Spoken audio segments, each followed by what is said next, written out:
Too many leaders think their ideas should speak for themselves, but they don't. Poor communication holds back careers, credibility, and influence.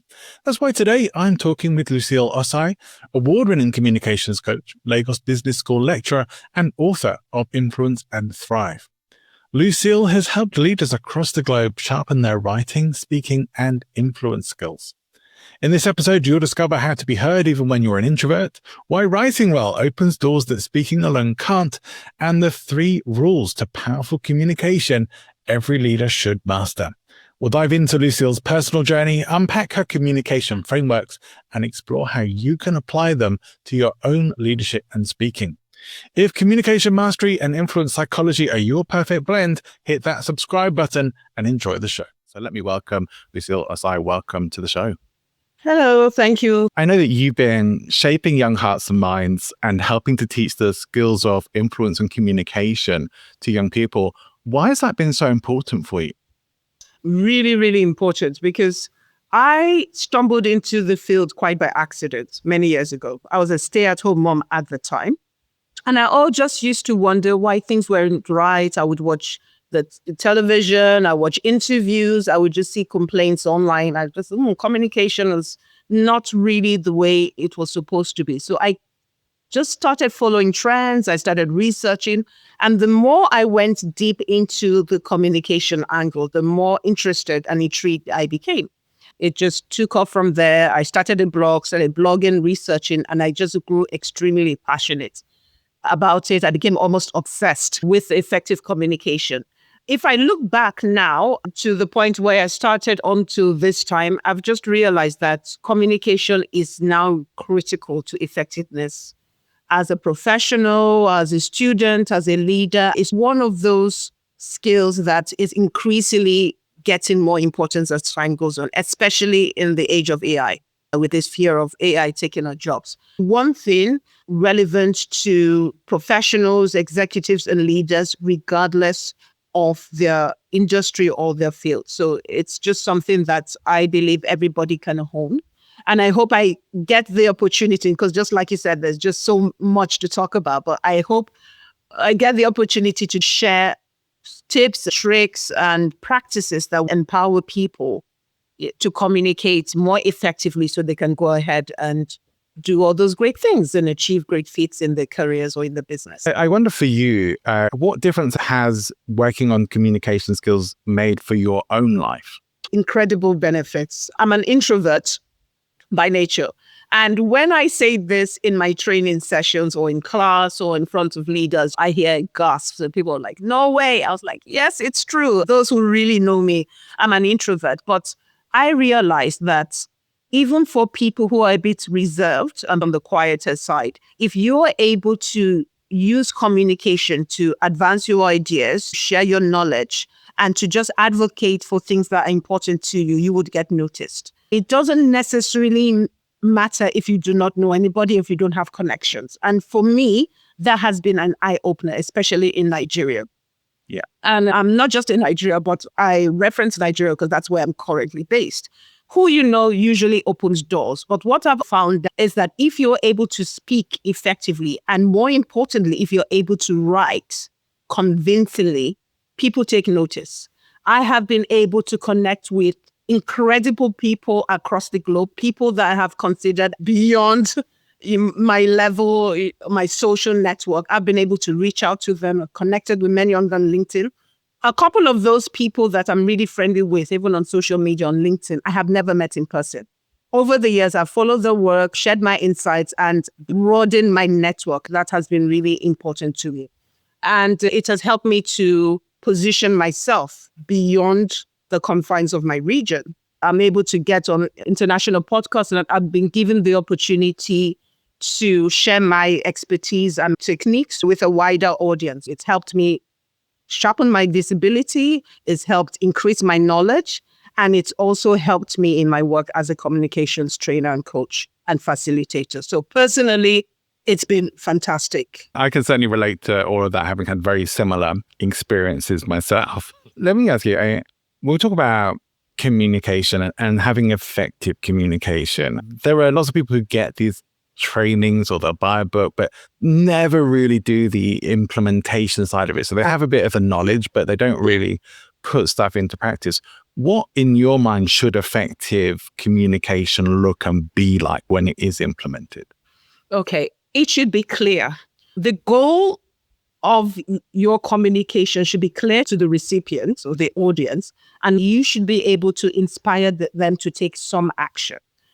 Usually when you communicate with somebody, you want them to feel a certain way or do something. This could be ranging from things that would benefit you or benefit a community. For business communication, there's usually a goal for your communication, and that's what separates business communication from other kind of communication. There's a goal. You're not just communicating because you want to hear the sound of your voice or see your name in print. There's usually a purpose for which you're communicating. That purpose has to be clear. So the recipient or the audience should get the same understanding that you meant to convey. Technically, it's called shared meaning. Yeah. What you are communicating should be the same as what the other person is perceiving. If there's a misalignment, then you're not communicating effectively. This is a point because I've often gotten questions like, oh, is it really my fault? I've sent an email. I was very specific. I was very clear, but the person did not read the email. It's not my fault. I wrote as plainly as I could have. Communication is something that should get you a result or bring you closer to a goal. So let me ask you this, because communication can easily be misunderstood. I ascribe to the principle that the meaning of communication is what gets understood, not necessarily what is meant to be conveyed. Could you perhaps pick up, or what would you encourage people to look at to pick out whether their communication is being understood in the right way or not? Okay.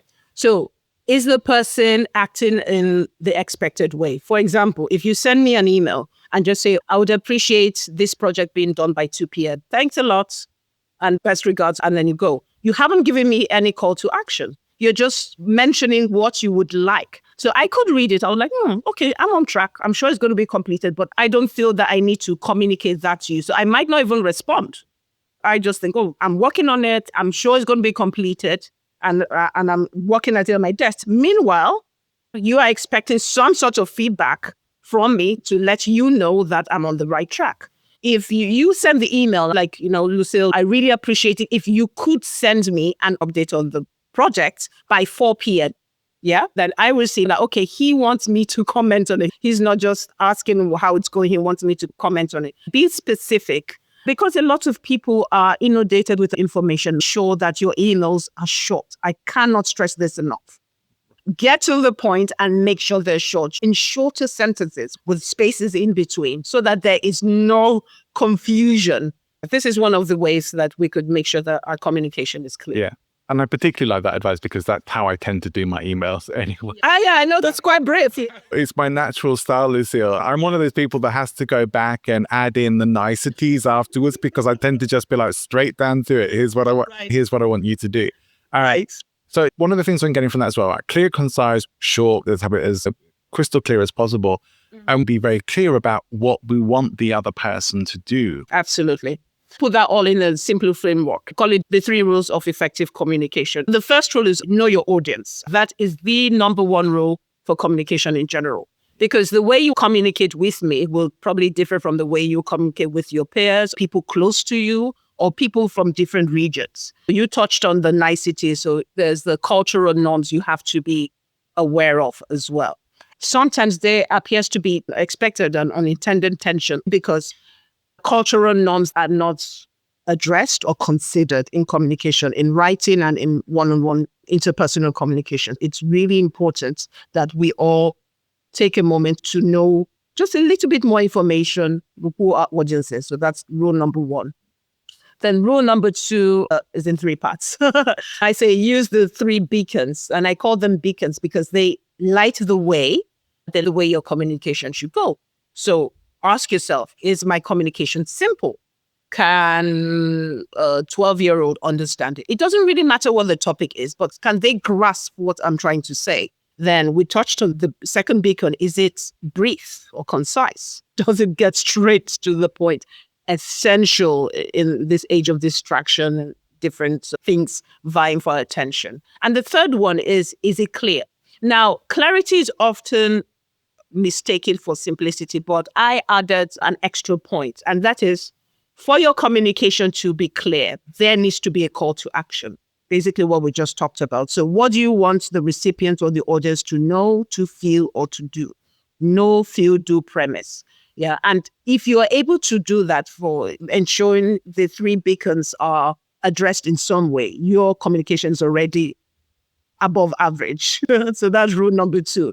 Then rule number 3 is feedback. This is critical. This is the difference between somebody perceiving you as professional and trustworthy and somebody just thinking that, you know what, this person is just someone I do not want to deal with. And for your feedback to be effective, it has to be timely and it has to be factual. And you see, I came up with these 3 rules out of frustration, basically. I just noticed over the years, different issues kept on cropping up. And I just said, wouldn't it be nice to just pull all these things together and just come up with some sort of framework, a simple framework. Everybody knows these elements, but just put it in a nice package with a bow and just say, these are the 3 rules. Please just ensure you address these rules when you're communicating. Rule number 1, know your audience. Rule number 2, keep your communication simple, brief, and clear. Rule number 3, give feedback and ask for feedback. Ensure your feedback is timely and factual. If you're able to do these things, you would automatically be seen as somebody who is credible, professional, and somebody that people would want to collaborate with. I love that you're saying these are all very easy to apply things. There's nothing particularly complicated about what you're saying. I think we could all do this. And just in doing these things, you're already going to have elevated your ability to communicate above the average, which doesn't say a lot about average levels of communication, unfortunately. But it does say rising above that isn't so difficult. Even just some of these things will take you to more noticeable, more influential communication, more effective as well.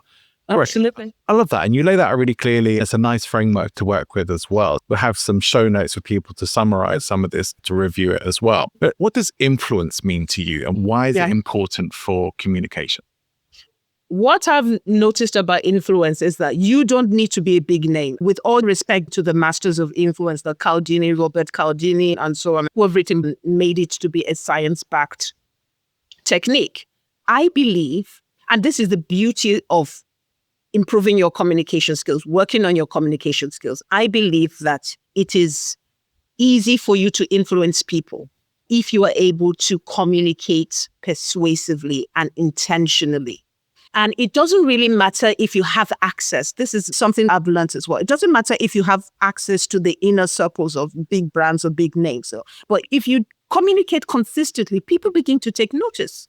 And as time goes on, you begin to hone those skills. So if you're speaking up in the team meeting, for example, and you're a bit introverted, use this example all the time because that's how I am. You have a brilliant idea, but you think, oh, well, I'm not really an executive, a new entrant, or a low-level staff. Or you're able to raise your hand and say what you consider important or give a suggestion, and you stand up, project your voice, and say that I've heard a lot of brilliant recommendation, but I would like us all to just consider one point. This is what I think will move it forward. You could be speaking for 30 seconds, but you've made your point. People would take notice. They begin to say, oh, who is that lady over there? Where is he from? What department is he? It makes sense. It's just about knowing how to present your ideas in a very clear, compelling manner that helps to create influence. And the influence could start small. It could be like, invite that person to a meeting, or what are your ideas? Or do you mind giving a presentation? Before you know it, you are called into those circles that you would otherwise not have had access to, just by the strength of your communication skills. Because what you said, maybe somebody else had the same idea, but did not communicate it as effectively or as persuasively as, and this is something that really opened doors. If you commit to it, the results will actually shock you and it can become really scary. So ask yourself, how far do I want to go? If you're ambitious, I want all doors to be open to me, then that's going to happen. But if not, then you have to decide how much Do I want to speak up? How many times do I want to send an email? Your colleagues will begin to ask your advice and send you information. Then your growth really depends on how far you want to go. Influence is you being able to communicate your ideas in a way that will give you greater visibility, will help you collaborate with others, will get you the desired results. And communication is one of those things you can use to increase your influence. Absolutely. This is bringing up a few things in me. And one of them is that I'm aware, and I've been guilty of this myself, but I've certainly seen it in many people. That is actually a prime example of this. Many people think that their work should speak for itself rather than them speak for themselves. And you get that. And generally it doesn't.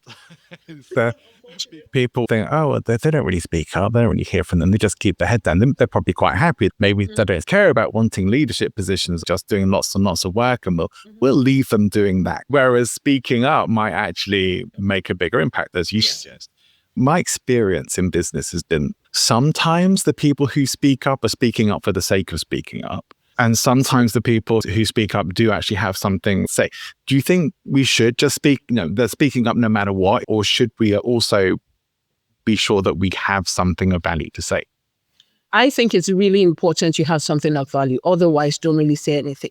I've coached people in the past who have had that concern, quieter females, the female professionals, and they're terrified. They had brilliant ideas, but they were terrified. And I said, okay, here's the thing. You're ambitious. You want to be taken seriously. You want to go to the next level. You have to speak up. But here's what I want you to do. Start small. That is a point. And I got this fantastic method from communication expert Joel Schwartzberg, who I'm connected with on LinkedIn, and who wrote this brilliant book, Get to the Point. Just having a clear point and knowing how to communicate that point in any setting is immediately going to make people take notice. So you can imagine just having a series of points in a series of meetings, and from time to time, just speak up and just having the confidence, even if your voice shakes, because your voice will shake if you're not accustomed to speaking. And you could experience all those symptoms, dry mouth, racing heart, and so on and so forth. But don't let those physiological reactions get in the way of making a clear point. If you've been holding on to that point and you're just waiting for the right time to give that point in a meeting, and then somebody else says the exact thing you wanted to say, don't panic. Just don't repeat what you've just heard. You could put a new spin on it, or John had that brilliant point. I would just like to add something to what he just said, or give an example of why John's point is important. If nothing else comes to mind, do a recap. At the end of the meeting, say, John has said something, Lucille has said Y, John has said Z. Can we all agree on the right way forward? When is our next meeting? Do we all decide on emailing suggestions at a certain time? Just say something. Yeah. So that's one way you can train yourself to do it. If that is still daunting, or you feel you're already a good speaker, but not as good a writer, now is the time to hone your writing skills. Start small. Adhere to the rules of effective communication I mentioned. So if I'm saying there are three things I wanted to mention, and I mentioned one and I mentioned two, and I can't remember the third.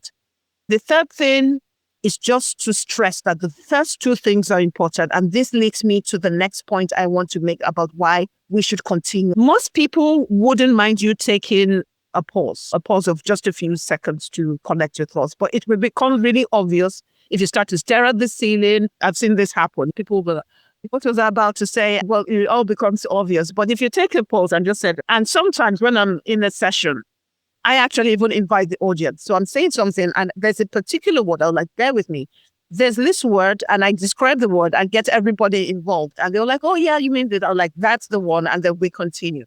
So I think people are really gracious and they would understand that these things happen. But what you don't want is to go blank and then you don't know how to recover. And then you are there standing for 2 painful minutes trying to remember the point you're about to make, and it doesn't come. And that actually diminishes your credibility. So take a breather, pause, say the next thing, and just try to make sure that you link the next point with what you've just said, even if it's not the original point you wanted to say. Yeah. And this is practice. Yeah, I would add to that as well, that if your communication hasn't gone well, whether it is a question meeting or a presentation or anything like that, there's still a win there. The fact that you got up and did it, the fact that you put yourself forward. Don't diminish the win that you had. Maybe it wasn't great. Maybe you didn't get it. We want things to go better than they do. But you would be diminishing the win that you had, that you put yourself out there.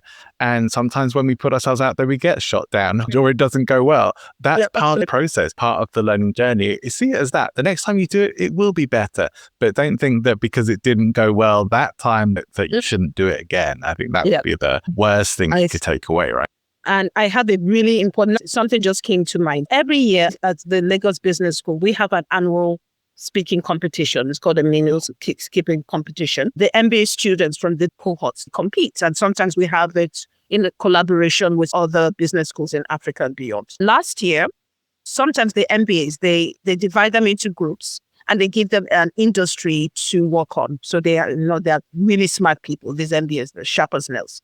So it could be of the oil and gas industry, it could be on the banking industry and so on. So I remember this group, I can't remember the industry, but there was a lady, an MBA student that was so nervous. She was presenting with her colleagues. I think she was the second person. There were about 3 of them. And you could hear her voice shaking as she stumbled and stuff like that. And I just kept on staying in my mind because I was in the audience. I had coached some of them. So I kept on saying, just stick with it. I was really rooting for her. Just finish, stick with it and everything. She managed to finish her bit, stumbled across her words. The audience applauded and people kept on saying, and even in the audience, I could hear people saying, oh gosh, she was so nervous, but well done. She was fantastic. After the presentation, I spoke to the lady and she said, gosh, like that was really terrible. I said, no, but well done. You finished. And you were still able to get your point across. It can only get better. What really impressed me were people in the audience who didn't know her. They were applauding and I could hear them saying, oh gosh, that must have been really difficult. What I took away from that experience is that the audience is on your side. The audience, the majority of them are on your side and they're rooting for you. So no matter how bad an experience you have, stick to it to the bitter end, learn from it. People realize how daunting it is to get up to speak. Everybody has that fear. Professionals have all their routines and they have processes that help them to deal with the nerves. But like you said, putting yourself out there would really help. And the more you do so, it may not really go away, but the easier it gets. Like myself, I'm a more natural introvert. And there are definitely people who don't believe that because I do all the podcasting and speaking. I do stand-up comedy and all this stuff. My tendency is I like quiet time. I like to have time by myself and I don't get particularly energized. I like being in big groups now and again, but I have to limit it. I think I've moved myself more to being ambivert. I'm somewhere more in the middle with a tendency towards introversion. Right. I think many people are. The reality is the more we do stuff, the more we put ourselves out there, people understand how hard this stuff is for the most part. And they will applaud because most of them can't imagine themselves doing that. So they do see, all right, you've done something that I don't think I could ever do. That's worthy of applause. It's not like a New York comedy club where you're going to get booed off the stage. Exactly. This is very different. People will support it. The worst critic we're ever going to get is inside our heads. We will always be our own. We are so self-critical that we think worse of our performance than we actually were. Absolutely. And some of the things you think people would have noticed, they're like, no, I didn't notice that. I just noticed, you were a bit, but no, I didn't. And you're like, you really didn't notice X, Y, Z? I so similar doing things like a comedy. I'll get up and do a routine. It'll be like 5-10 minutes on stage or whatever. When I go off stage, people have laughed, people have clapped. But a few minutes later, people have mostly forgotten what it is all about. They're not thinking about that anymore. They're watching the next act or they're enjoying the drink and to their friends.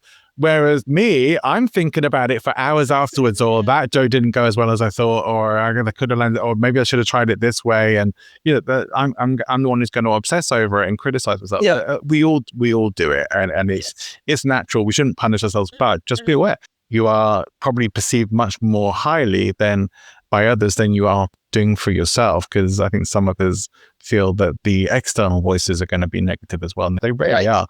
No. You talk about something that I don't see a lot of actually, and I think it's important. I don't see a lot of people talking about writing skills when it comes to effective communication, but you do. So I'd love to hear about why you focus on that. And you've already mentioned a little bit about how we can improve our email writing skills. Why is this so important? And what are the things that you recommend people do to improve their writing skills? Okay, so business writing to me, I think my skills in business writing what I was known for. And it's really funny because in my first job right out of university, I worked at a foreign embassy in the business section, and I had to do a lot of templates. I had to write a lot of reports and so on. It's just something that I worked on and it became easier. I didn't do a lot of speaking, but I did a lot of writing. So when I landed the job at Lagos Business School, I think this year will make it as the communications coach. I had done some training here and there, but I never really tackled the writing. And it was like a baptism by fire. I scaled through the interview process where I had to do the presentation. That was fine. And in my first session, I would always remember this. In my first session, my mentor, person I was reporting to, told me, oh, you're just going to facilitate a session with the MBAs. I was like, okay, no problem. I walk into the class and it's packed. This was long before COVID. It was packed. So I went there and he told me, oh, no, I'll be in the room. I'll be at the back. Have no fear. If you have any problems, I'll come and help you out. So I was like, okay, he's at the back. I could see him. But then I noticed midway, he just left the room. And I was really, really nervous. I had prepared and everything. I started to talk and I started to write. And I went back to him afterwards and I accused him. I was like, oh, you abandoned me. He said, look, you're a communications coach, not just a business writing coach. And that's why I started to build the skills of writing more. What I say is that because of the competition in the business world, everybody at some point would speak. But a lot of people don't write. And it's really, really strange. But we know we write emails every day. Apart from emails, many people don't really focus on the writing. If you are working in the back, I think they call it the back end or the back office, you're technical or you're accountant or you're lawyer or something like that, you find that unless you make a serious effort to improve your writing skills, you would end up not really writing. It's just one of those skills you think, oh, I can do it, until you have to start doing it consistently. This is what I have experienced, especially with the executive MBAs. These are people that are super sharp, very intelligent. But when it comes down to the writing, I get comments like, oh gosh, the last time I had to really write essays or articles was when I was in university or when I was in secondary school. Over time, people just concentrated on their technical skills and did less and less writing. Not that they couldn't write, but they were not put in positions where they had to write consistently and persuasively. So that became a trend that I noticed. And then I found out also that a lot of people don't read. And there's a correlation between reading well-written material and your writing. According to science, the more you read and expose yourself to it, the better you get at writing. What I've noticed personally is that when you read well-written materials, you begin to notice structures, you begin to notice grammar, the way grammar is used and manipulated and broken and still used in persuasive ways. You begin to notice expressions, and then all these things end up seeping into your writing over time, making you a better writer. Even before I landed the job at the Lagos Business School, already blogging for about 6 or 8 years, and I was blogging every month, even before I got formally employed. And I noticed the difference in my skill. It became sharper, I became more confident and all that. What I tell people is that if you want to get the attention of important people, you may not even get the opportunity to speak, but write. They would notice very good writing because so few people write well. It's amazing. That is the one way you can differentiate yourself. And the more you do it, the better you get. It starts small, but don't just rely on emails. You can start a blog. I tell everybody, start a blog. And they're like, yeah, really? I say, yeah, start a blog. It doesn't matter if nobody reads it.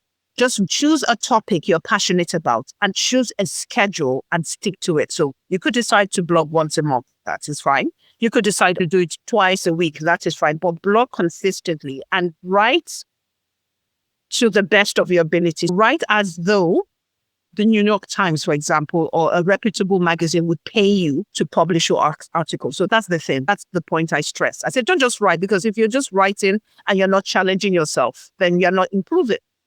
But write intentionally, check your grammar, check the structure and all that, and just do that consistently. You would see an improvement, and that will help you. I personally, it's funny that I hadn't really thought about it that much until this conversation. But for me, writing is something that has helped me not just to discover my writing voice, but to discover my voice as a speaker as well. Yes. To help me figure out my own opinions, my own decisions. Like very often we spend so much time being told what to think these days and given opinions that we rarely spend much time developing our own. We can just cherry pick from the ones around us. Whereas when you actually start working on your own thoughts and feelings and opinions about things, you really do start to find your own voice, your own style of writing and expression. And that is such a critical thing. I haven't focused on it that much before, but I can completely understand why you do. Yeah. It is probably an element that I might well even look at bringing into my own programs because of understanding how important that is. Here's my question for you, I guess. We both understand the value of finding your own voice, but for those people who maybe are thinking, well, I could just get on ChatGPT and get that to do it all for me. Yes. Yep.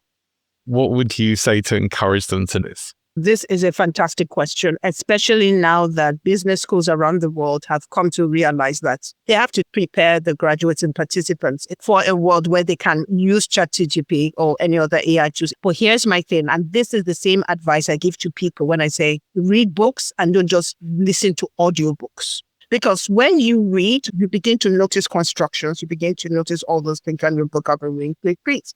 And I say, please learn how to write and focus on writing and improving your own writing skills to the point that it becomes easier for you to break rules and to know how to use ChatGPT to enhance your writing. If you do it the other way around, you will never hone your writing skills. And if you're confused about the kind of tone of voice or persona you want to present to the world. So it's a little bit like grammar. Know the rules of grammar, then know when you know how to break them. But you have to know the rules because there are some grammatical rules that you cannot break as a professional. For example, and we're talking about business writing, your name has to be capitalized. That's a grammatical rule. It's a proper noun. It must be capitalized. That is one rule you should not break. So take time to build your writing skills. And how do you do that? There are really only two ways to become a better writer. Two simple ways. When I tell them that, they're like, really? I'm like, yeah, really. Read well-written material. This is critical. Read novels, read articles, read opinion pieces. Just make sure they are written well and you have a whole selection. Read and then write. That's it. Read well-written material. Read beyond your field. So I'm a communication person. If I only read about communication, then I'm limiting myself. But if I read extensively, then I begin to notice different things. Not only will I become more knowledgeable, but I begin to notice different styles. When I'm writing, I just pull, and this is something you do without realizing it. It all seeps into your mind and translates into your writing. Yeah. Some expressions I use, I know for a fact that maybe 2-3 years ago, I never used those expressions. How I came to start using them, I do not know, but I know it is somewhere, somehow, some material I've come across the way, something I've read or something other people use. And I thought, I like that expression. And I put my own twist on it and basically, assimilated it into my writing. It's inevitable that we will assimilate. I think that's all good advice. The quality reading, not just audiobooks, but actual reading, great advice. And doing the practical writing skills, all that. The Renaissance person skills, the stuff that really does make you potentially stand out. Is like, well, if you want to blend in with everyone else, do it the lazy way. Let AI do it all for you. But if you actually want to say something worth saying and have your own takes on things and be able to write really well and communicate really well, it's going to take doing it the hard way. If people don't like to hear this, but the thing is, it's worth doing. That's the reality of it. It will never get you to the top levels. Absolutely. Writing has opened doors for me. Yeah, people have been able to reach through my writing.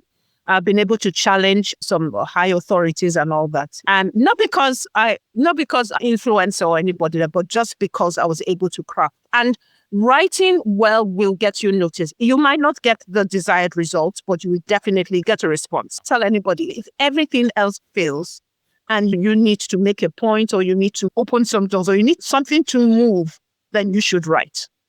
I've written to different organizations. I've written to different people. When I was writing my first book, I said, okay, I'm being really ambitious. Who am I going to contact to invite to interview? And I thought, who do I really admire? Some other people admired. Some declined. Some said, okay, COVID, we're just getting into COVID and everything. Oh, they couldn't. And I said, no, the Obamas, to me, I think Michelle Obama and Barack Obama, they're among my top 10. communicators. So I said, you know what, I'm going to write. So I wrote to the Obamas. I wrote to Michelle Obama. Wrote, had my whole story, had my pitch. Of course, she declined, or her press people declined.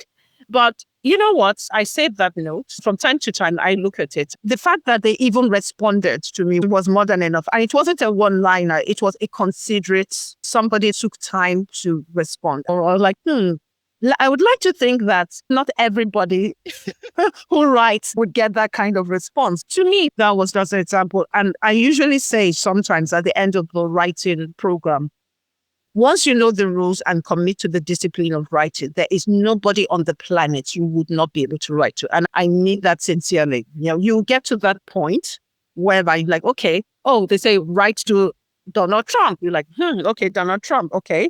You analyze him, do your research. You have all level knows. The first rule of communication, know your audience. You know what is important to Donald Trump. If you know what's important to him, there's a way you're going to craft that note and you would get a response. I'm glad you brought up the point of the writing. And why my book, I tackled different communication themes. I did the non-verbal, I did the business writing, I did the public speaking. But out of the three, if you commit to writing well, it takes a lot of work. I've been doing it for over 20 years from my first job. I became really steeped in it when I started my blog. And I've been doing my blog now for 13 years I can't do the math right now, but I started in 20 every month, personally. It's a struggle sometimes. I'm like, my God, it's the end of the month. I've written on the last day at 2:59. I've posted my blog. I did not want to miss that. I respect that level of commitment. I really do. Yeah. I also like as well that, what you said really demonstrates that even someone declining an invite which many people would thought as a rejection, when it's done, when it's not just done generically, when it's like a considered response, it's still valuable to you. Absolutely. And potentially even shows, okay, well, it might be worth taking some of that and trying again later on. Or so absolutely. Absolutely. Stuff like that stays with you. I had an application for something last year that I got rejected for, but the response was so considered. I actually felt really good about it. It was like, all right, I understood exactly why I didn't get it, and what gave me some things to work on. I thought that was really valuable. One thing I do want to make sure we get to, if it's okay, but before we wrap up this very, very interesting conversation, I'd love to hear a little bit about how you are helping to prepare the next generation of business leaders at the Lagos Business School, and what you see, like what inspires you or gives you hope for the future for them. Okay, so that's a fantastic question. And more and more, we are getting requests on leadership development and communication. And I think in addition to all the skills that the leaders have, I think it's critical that they take their communication skills seriously, and that they either do some training or they just get better acquainted, because the ability for them to be able to communicate well will translate into business results. I have a very good, I think, research findings, and I can remember. So when I was writing my book, I came across this research by the Ketchum Leadership Communication Monitor Group. Yeah. And they did some research in 2014 and released the report. So they analyzed the perceptions of 6,500 people across 13 countries on the link between effective communication and great leadership. And they came up with different points, but two caught my attention. So the first, they realized that open communication was important to effective leadership. And communication was ranked the top attribute at that time. 74% believing that open communication was essential to great leadership. 74, so that's significant. Meanwhile, I think I have it here. 29% felt that the leaders were not communicating effectively. Yeah. So there was like a 45 points gap between the expectation and delivery. To me, that was really, really important. Another really important point that they uncovered was that leadership communication directly impacted the bottom line. Leadership communication, with 61% of the people surveyed boycotting the company's products and all that because of poor leadership is to also communicate. Yeah, to internally they have to see the communication. They have to feel that the communication is open, and then your actions have to match your whatever you're saying. Yeah, so your actions have to be consistent. And of course, by the time you begin to work on your communication skills, you begin to hone emotional intelligence. You begin to know how to address some things, how to deal with opposition, how to regulate your own emotions as well to be able to put the best from forth. So you wouldn't have the knee-jerk reactions you have the CEOs waking up one day and just saying, you know what, come to work every day, otherwise 60% of you are fired. Or something along those lines. Yeah, all these things end up influencing attitudes and behaviors in your organization, and also influences the perceptions people outside your organization have of you. So I think that that research was mind-blowing. Ketchum, in case you're interested in it. So I remember it because it's similar to ketchup. So it's not ketchup. Yeah. That would help me as well. I do. Yeah, that's how I remembered it. So it's Ketchum Leadership Communication Monitor Group. So the 2014. Worth checking out. Yeah, worth checking out. Fantastic. It's thought that it was the top ranking attributes. So this is good that you are making sure that the young business leaders coming through the Lagos Business School right now are equipped for this and ready for this before they even hit working well. Or I assume many of them are just getting started. Some of them may be doing their business degrees a bit later on. But from what you've seen and from your experience of working with these people, what are your feelings about the future of business leadership that's coming up now? I think I'm very optimistic. I think Nigeria, we have a very vibrant young population. Yeah, I think we're over 200 million, but we have a significant percentage of the population being young. And these youngsters, they are brilliant. They're coming up with different innovations, with different tricks. So I go into those sessions, not just with the executives, but with the young ones, not just thinking, oh, I'm just going to lord over, just going to tell them that this is it, I'm an expert. I go in also learning, because they will challenge you. They will ask you, but what about this? What about this? Or shouldn't you consider? And that's what I end up learning. I end up learning as well. So I'm very optimistic about them. I do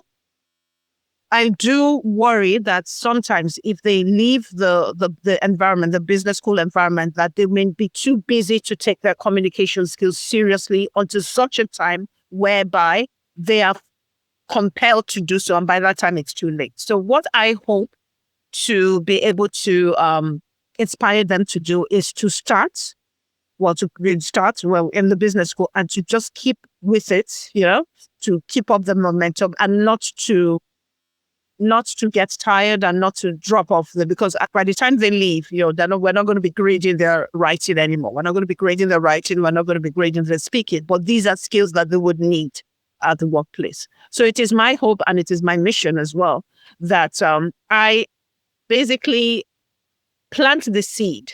Yeah, the seed of discipline. I think that's the best way to put it. To plant the seed of discipline, communication, advancements and training, and just honing their communication skills so that they can continue the journey. It's a never-ending journey. I tell them all the time. I said, despite being in the field for a number of years, I constantly read. I'm always interested in new insight. AI came up just, I think, 3 years ago. Yeah. Before that, we didn't have AI, and AI is disrupting a lot of things, and it's something that we professionals and communication trainers and facilitators, there's something we should also take note of.